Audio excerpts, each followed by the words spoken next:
പശ്ചിമേഷ്യയിൽ നിന്നും ഒടുവിൽ ആ നിർണായകമായ വാർത്ത ഇപ്പോഴിതാ പുറത്തു വന്നിരിക്കുകയാണ്. ഇറാനെ തവിട് പൊടിയാക്കും, ദിവസങ്ങൾക്കകം യുദ്ധം ജയിച്ച് മടങ്ങുമെന്ന് വലിയ വീരവാദം മുഴക്കി രംഗത്തെത്തിയ അമേരിക്കൻ പ്രസിഡന്റ് ഡൊണാൾഡ് ട്രംപിനൊടുവിൽ ഇറാന്റെ മുന്നിൽ വാലും ചുരുട്ടി മടങ്ങേണ്ടി വന്നിരിക്കുന്നുള്ള ഞെട്ടിക്കുന്ന വിവരങ്ങളാണ് ഇപ്പോൾ പുറത്തു വരുന്നത്. അക്ഷരാർത്ഥത്തിൽ വിയറ്റ്നാം യുദ്ധത്തിന് സമാനമായ ഒരു നാണംകെട്ട തോൽവിയാണ് അമേരിക്കയ്ക്കും ഇസ്രായേലിനും ഇപ്പോൾ ഇറാനിൽ സംഭവിച്ചിരിക്കുന്നത്. ഒടുവിൽ ഇതാ വരും വെള്ളിയാഴ്ച സ്വിറ്റ്സർലാൻഡിൽ വെച്ച് ഇരു രാജ്യങ്ങളും തമ്മിൽ ചരിത്രപരമായ സമാധാന കരാറിൽ ഒപ്പുവെക്കാൻ പോവുകയാണെന്നുള്ള ഔദ്യോഗിക വിവരങ്ങൾ പുറത്തു വരുമ്പോൾ തകർന്നു പോയത് ട്രംപിൻ്റെയും ഇസ്രായേലിൻ്റെയും അഹങ്കാരം കൂടിയാണ്. കഴിഞ്ഞ ഫെബ്രുവരി 28-നാണ് അമേരിക്കയും ഇസ്രായേലും ചെന്ന് ഇറാനെതിരെ സംയുക്തമായ വലിയ വ്യോമാക്രമണം ആരംഭിച്ചത്. യുദ്ധം തുടങ്ങിയ 3-ാം ദിവസം മുതൽ തന്നെ ട്രംപ് വലിയ വായിൽ വിളിച്ചു പറയുന്നുണ്ടായിരുന്നു, യുദ്ധം ഇതാ തീരുന്നു, ഇപ്പോൾ തീരും, ഞങ്ങൾ ഇറാനെ പാഠം പഠിപ്പിച്ച് കഴിഞ്ഞു എന്നൊക്കെ. ആദ്യം വലിയ അഹങ്കാരത്തോടെയും ധാർഷ്ട്യത്തോടെയുമാണ് അമേരിക്ക സംസാരിച്ചതെങ്കിൽ ദിവസങ്ങൾ കഴിയുന്തോറും ഇറാൻ എത്ര നിസ്സാരക്കാരനല്ല എന്ന് ബോധ്യപ്പെടുകയും ഇറാന്റെ പ്രത്യാക്രമണ ശേഷി തിരിച്ചറിയുകയും ചെയ്തതോടെ ട്രംപ് കളി മാറ്റിപ്പിടിച്ചു. യുദ്ധക്കളത്തിൽ വിജയിക്കില്ല എന്ന് ഉറപ്പായതോടെ പിന്നീടൊരു ഡീലിന് വേണ്ടി ട്രംപ് കെഞ്ചുന്ന അവസ്ഥയുണ്ടായി. ഞങ്ങൾ കരാറിന് തയ്യാറാണ്, ഞങ്ങൾ ചർച്ചയ്ക്ക് തയ്യാറാണെന്ന് ട്രംപ് പലവട്ടം തള്ളിയെങ്കിലും ലോകമതത്ര വിശ്വസിച്ചിരുന്നില്ല. കാരണം പരാജയം മറച്ചുവെക്കാൻ ട്രംപ് നടത്തുന്ന പതിവ് നാടകമായിട്ടാണ് ഇതിനെ എല്ലാവരും കണ്ടത്. എന്നാൽ ഇപ്പോൾ കാര്യങ്ങൾ പൂർണ്ണമായും മാറിമറിഞ്ഞിരിക്കുന്നു. വെറുതെ പൊള്ളയായ അവകാശവാദങ്ങൾ ഉന്നയിക്കുന്ന ഒരു രാജ്യമല്ല ഇറാൻ എന്ന് ലോകത്തിനറിയാം. അവർ ഒരു കാര്യം പറഞ്ഞാൽ അതിൽ ഉറച്ചു നിൽക്കുന്നവർ കൂടിയാണ്. ഇപ്പോൾ ഇറാന്റെ വിദേശകാര്യമന്ത്രിയും സഹമന്ത്രിയും മാത്രമല്ല, മധ്യസ്ഥ ശ്രമങ്ങൾക്ക് മുൻകൈയെടുത്ത പാക് പ്രധാനമന്ത്രി ഷഹബാസ് ഷെരീഫും ഇന്നലെ ഔദ്യോഗികമായി സ്ഥിരീകരിച്ച് കഴിഞ്ഞിട്ടുണ്ട്. ഇരുവിഭാഗം തമ്മിൽ പൂർണ്ണമായ ധാരണയായി കഴിഞ്ഞു. ചർച്ചകൾ വിജയകരമായി പൂർത്തിയായി. ഈ വെള്ളിയാഴ്ച സമാധാന കരാർ ഒപ്പുവെക്കുമെന്ന് ഇറാന്റെ വിദേശകാര്യമന്ത്രി കഴിഞ്ഞ ദിവസം തന്നെ വ്യക്തമാക്കിയതുമാണ്. ഇതിനു മുമ്പ് ചരിത്രത്തിൽ ഇത്തരമൊരു സമാനമായ സാധ്യത ഉണ്ടായിട്ടേയില്ല, അല്ലെങ്കിൽ ഇത്തരമൊരു സമാധാന സാധ്യത ഇതുവരെ ഉണ്ടായിട്ടില്ല. കഴിഞ്ഞ ദിവസം ടെഹ്റാനിൽ നിന്ന് വന്ന വാർത്തകൾ പ്രകാരം എല്ലാ കാര്യങ്ങളും ഫൈനലൈസ് ചെയ്ത് കഴിഞ്ഞിട്ടുമുണ്ട്. കരാറിന്റെ അന്തിമ രൂപരേഖയും തയ്യാറാണ്. വെള്ളിയാഴ്ച സ്വിറ്റ്സർലാൻഡിൽ വെച്ചായിരിക്കും ചരിത്രപ്രധാനമായ ഈ ഒപ്പുവെക്കൽ ചടങ്ങും ഉണ്ടാവുക. യഥാർത്ഥത്തിൽ ഈ ചർച്ചകൾക്ക് പിന്നിൽ ബുദ്ധികേന്ദ്രമായി പ്രവർത്തിച്ചതും ശക്തമായി സമ്മർദ്ദം ചെലുത്തിയതും ഖത്തറാണ്. ദോഹയുടെ പ്രത്യേക മധ്യസ്ഥൻ കഴിഞ്ഞ ദിവസങ്ങളിൽ ടെഹ്റാനിൽ ക്യാമ്പ് ചെയ്ത് കഠിനമായ ശ്രമങ്ങൾ നടത്തിയാണ് ഇറാന് പൂർണ്ണ തൃപ്തിയുള്ള അവസാന ഡ്രാഫ്റ്റ് തയ്യാറാക്കിയത്. എന്നാൽ ഈ കരാർ ചരിത്രത്തിൽ അറിയപ്പെടാൻ പോകുന്നത് ഇസ്ലാമാബാദ് സമാധാന ഉടമ്പടി എന്ന പേരിലായിരിക്കും. കാരണം ഇതിനു മുമ്പ് ഈ വിഷയത്തിൽ അമേരിക്കയും ഇറാനും തമ്മിൽ പാകിസ്ഥാന്റെ മധ്യസ്ഥതയിൽ ഇസ്ലാമാബാദിൽ വെച്ചാണ് നേരിട്ടൊരു കൂടിക്കാഴ്ച നടത്തിയത്. ആ ചർച്ച അന്ന് പൊളിഞ്ഞു പോയെങ്കിലും അതിനുശേഷം മറ്റൊരു കൂടിക്കാഴ്ച നടത്താത്തത് കൊണ്ട് പാകിസ്ഥാന് ആ പേരിൻ്റെ ക്രെഡിറ്റ് പോകുമെന്ന് മാത്രമാണ് ഉണ്ടാവുക. യഥാർത്ഥത്തിൽ ഖത്തറാണ് ഇതിന് പിന്നിൽ കളിച്ചതും ഇറാന്റെ ആവശ്യങ്ങൾക്ക് കൃത്യമായി അമേരിക്ക കൊണ്ട് അംഗീകരിപ്പിച്ചതും. കരാർ ധാരണയായതോടെ പശ്ചിമേഷ്യയിൽ സമാധാനത്തിൻ്റെ പുതിയ വെളിച്ചം വീശുകയാണ്. പ്രത്യേകിച്ച് ലക്ഷക്കണക്കിന് മലയാളികൾ ജീവിക്കുന്ന UAE ഉൾപ്പെടെയുള്ള ഗൾഫ് രാജ്യങ്ങളിൽ നീണ്ട നാളായി നിലനിന്നിരുന്ന വലിയ സാമ്പത്തിക പ്രതിസന്ധിക്കാണ് ഇതോടെ വലിയ അയവുവന്നിരിക്കുന്നത്.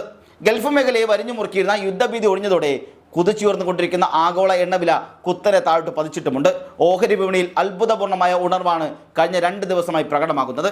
വെള്ളിയാഴ്ച കരാർ ഒപ്പിടുന്നതോടെ തങ്ങൾ ഏർപ്പെടുത്തിയിരിക്കുന്ന ഹോർമുസ് കടലിടുക്കിലെ ബ്ലോക്കേഡ് അല്ലെങ്കിൽ ഉപരോധം പിൻവലിക്കാൻ ട്രംപ് ഇതിനോടകം തന്നെ ഉത്തരവിട്ട് കഴിഞ്ഞിട്ടുമുണ്ട്. എന്നാൽ ഇറാൻ കട്ടായം പറഞ്ഞു കഴിഞ്ഞു, അമേരിക്കയുടെ പ്രഖ്യാപനം കൊണ്ട് കാര്യമില്ല, വെള്ളിയാഴ്ച കരാറിൽ ഔദ്യോഗികമായി ഒപ്പിട്ടതിന് ശേഷം മാത്രമേ കടലിടുക്ക് സാധാരണ ഗതാഗതത്തിനായി തുറന്നു കൊടുക്കൂ എന്ന്. എണ്ണക്കപ്പലുകളുടെ സുഗമമായ യാത്രയോടെ ആഗോള വിപണി സാധാരണ നിലയിലാകുമെന്നാണ് കരുതപ്പെടുന്നത്. എല്ലാം ശുഭമായി വരുമ്പോഴാണ് പതിവ് പോലെ ഇസ്രായേൽ വില്ലൻ കളി പുറത്തെടുത്തിരിക്കുന്നത്. കഴിഞ്ഞ ദിവസം സമാധാന കരാറിൻ്റെ കാര്യത്തിൽ ഏതാണ്ട് ധാരണയിൽ എത്തിക്കഴിഞ്ഞുവെന്ന് ഉറപ്പായതിനു ശേഷമാണ് ഇസ്രായേൽ പെട്ടെന്ന് ലെബനനിലെ ഹിസ്ബുള്ളയ്ക്ക് നേരെ കടുത്ത വ്യോമാക്രമണം നടത്തുകയും നിരവധി പേരെ കൊന്നൊടുക്കുകയും ചെയ്തത്. ഇതോടെ ഇറാൻ കടുത്ത പ്രകോപിതരായി. സമാധാനത്തിന് അമേരിക്കയ്ക്ക് ആത്മാർത്ഥമായ താല്പര്യമില്ലെങ്കിൽ ഞങ്ങളുടെ സമയം കളയാൻ വരരുത് എന്ന് ഇറാൻ അമേരിക്കയ്ക്ക് കടുത്ത മുന്നറിയിപ്പ് നൽകി. ഇതോടെ നിയന്ത്രണം വിട്ട ഡൊണാൾഡ് ട്രംപ് ഇസ്രായേൽ പ്രധാനമന്ത്രി ബെഞ്ചമിൻ നെതന്യാഹുവിനെ ഫോണിൽ വിളിച്ച് പച്ചത്തെറി വിളിച്ച് അഭിഷേകം ചെയ്ത് നടത്തിയെന്നാണ് പുറത്തു വരുന്ന വിവരങ്ങൾ. സായിപ്പന്മാർ സാധാരണയായി സംഭാഷണങ്ങൾക്ക് ഉപയോഗിക്കുന്ന അശ്ലീലമായ F വേർഡ് പലതവണ പരസ്യമായി ഉപയോഗിച്ചാണ് ട്രംപ് നെതന്യാഹുവിനെ ശകാരിച്ചത്. പക്ഷേ ട്രംപിന്റെ ഈ കലിപ്പിന് മുന്നിൽ നെതന്യാഹുവിന് കമാന്ന് രക്ഷണം മിണ്ടാൻ കഴിഞ്ഞിട്ടില്ല എന്നാണ് പുറത്തു വരുന്ന വിവരങ്ങൾ. അദ്ദേഹം മിണ്ടാതെ കേട്ടിരിക്കുകയായിരുന്നു. എങ്കിലും ഇസ്രായേൽ ഔദ്യോഗികമായി പറയുന്നത് തങ്ങൾക്ക് സ്വയം പ്രതിരോധിക്കാൻ അവകാശമുണ്ട് എന്നുള്ളതാണ്. തങ്ങൾക്ക് നേരെ ആക്രമണം ഉണ്ടാകുമ്പോൾ കൈയും വെട്ടി നോക്കി നിൽക്കില്ല എന്നും സമാധാന കരാറെങ്കിൽ ഹിസ്ബുള്ളയോടും മിണ്ടാതിരിക്കാൻ പറയണമെന്നുമാണ് ഇസ്രായേലിന്റെ വാദം. നിലവിൽ സമാധാന ശ്രമത്തിന് ഏറ്റവും വലിയ ഭീഷണിയായി നിലനിൽക്കുന്നത് ഇസ്രായേലും ഹിസ്ബുള്ളയും തമ്മിലുള്ള ഈ ആഭ്യന്തര യുദ്ധം കൂടിയാണ്. എന്നാൽ ലെബനനെയും അതുപോലെ ഈ കരാറിൻ്റെ പരിധിയിൽ കൊണ്ടുവരണമെന്നും സമാധാന കരാർ നിലവിൽ വന്നാൽ ഇസ്രായേൽ ലെബനന് നേരെയുള്ള ഹിസ്ബുള്ളയ്ക്ക് നേരെയുള്ള ആക്രമണം നടത്താൻ പാടില്ല എന്നുമാണ് ഇറാന്റെ കടുത്ത ശാഠ്യത്തിന് മുന്നിൽ ഒടുവിൽ അമേരിക്കയ്ക്ക് പൂർണ്ണമായും വഴങ്ങേണ്ടി വന്നിട്ടുണ്ട് എന്നുള്ളതാണ് യാഥാർത്ഥ്യം. എന്നാൽ ഇസ്രായേൽ പറയുന്നത് തങ്ങളുടെ സുരക്ഷയ്ക്ക് ഭീഷണി ഉണ്ടായാൽ തങ്ങൾക്കിത് ബാധകമല്ല എന്നാണ്. അതുകൊണ്ട് തന്നെ ട്രംപ് നെതന്യാഹുവിനെ പച്ചത്തേറി വിളിച്ചുകൊണ്ട് രംഗത്തെത്തുന്നതും അതുകൊണ്ട് തന്നെയാണ്.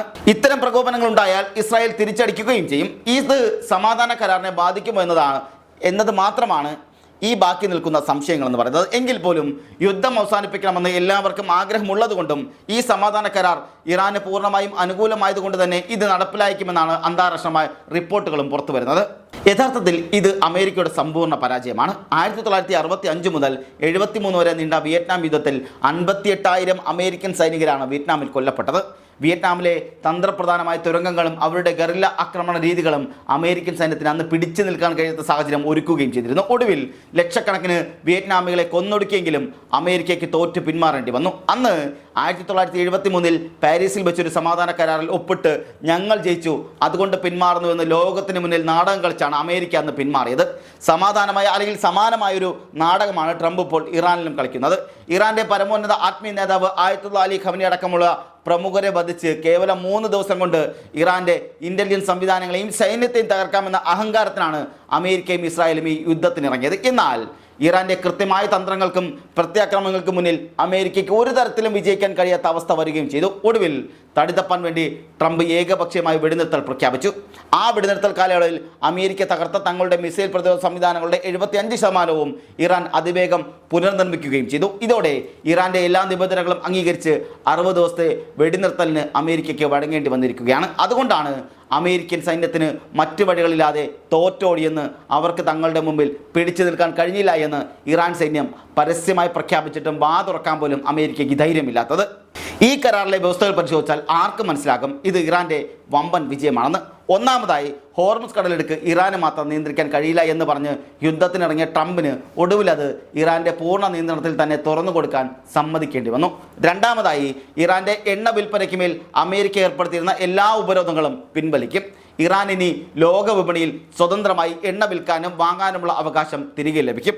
മൂന്നാമതായി, അമേരിക്ക ലോകമെമ്പാടും മരവിപ്പിച്ച് വെച്ചിരുന്ന ഇറാന്റെ $25 ബില്യൺ അത്രയുള്ള സ്വത്തുക്കൾ ക്യാഷായി തന്നെ തിരികെ നൽകാൻ ട്രംപ് ഉത്തരവിട്ട് കഴിഞ്ഞു.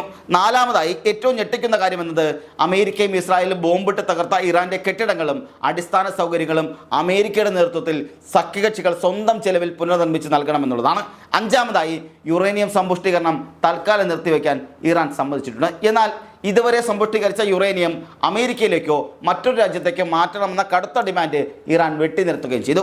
ആ യുറേനിയം ശേഖരം ഇറാനിൽ തന്നെ ഇരിക്കും. തൽക്കാലം 60 ദിവസത്തേക്ക് യുറേനിയം സമ്പുഷ്ടീകരണം നിർത്തിവെക്കുമെങ്കിലും അത് പരിശോധിക്കാൻ കരാറിൽ കൃത്യമായ അന്താരാഷ്ട്ര പരിശോധനാ വ്യവസ്ഥകളൊന്നുമില്ല. ആണവായുധം തടയാൻ വേണ്ടി യുദ്ധം പ്രഖ്യാപിച്ച അമേരിക്കയ്ക്ക് ആ കാര്യത്തിലും സമ്പൂർണ്ണ പരാജയമാണ് സംഭവിച്ചിരിക്കുന്നത്. ഇനി വരാൻ പോകുന്ന 60 ദിവസം അമേരിക്കയും ഇറാനും തമ്മിൽ വിശദമായ ചർച്ചകൾ നടത്തും.